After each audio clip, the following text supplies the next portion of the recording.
Hello Lean community and young entrepreneurs.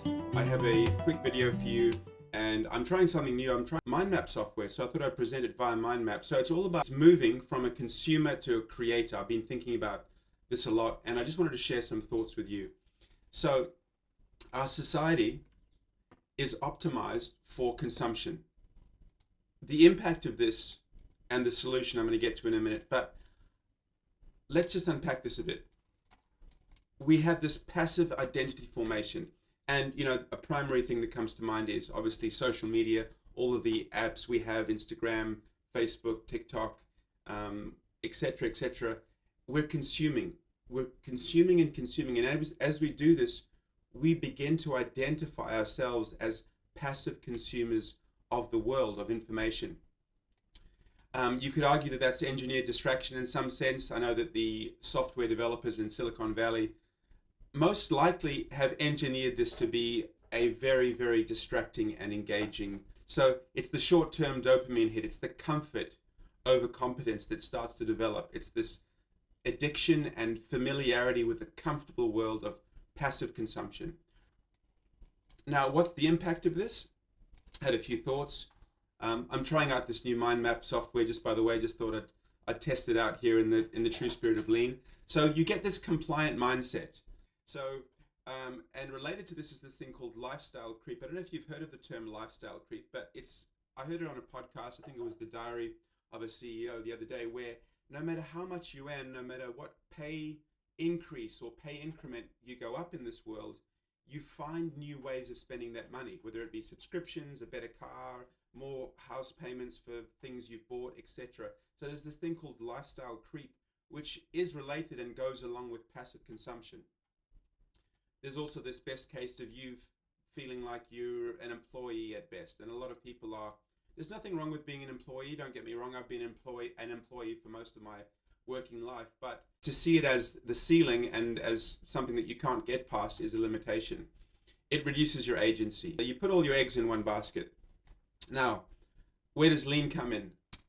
Obviously, as lean enthusiasts, many of us know that we are happiest and we're most human when we're building and creating something, creating solving real world problems. From the dawn of time, we've been trying to escape from danger, keep ourselves protected, grow things, hunt, build fences, you name it. We've been solving problems. We're hardwired to do this. Now, in today's modern passive consumption world, there are a lot of big theories on how to become a creator, but in the lean community, we know the value of small action and how it beats big theories. So I've been helping young entrepreneurs take small ideas to the markets and test those ideas very early on in their ideation. So it's what's called a minimum viable product. I got that term from the Lean Startup book, which I've been reading recently, and it's a very interesting book. It relates to another idea, which is fire, ready, aim. So you take your product to market, and you use everything that comes at you, whether it be negative or positive, as feedback so that you can pivot and so that you can, redirect completely if necessary, but it's all valuable feedback. You do get failure, but that trains your strength and it produces that thing that Csikszentmihalyi talks about, which is flow, right? Flow and agency. These are the net results.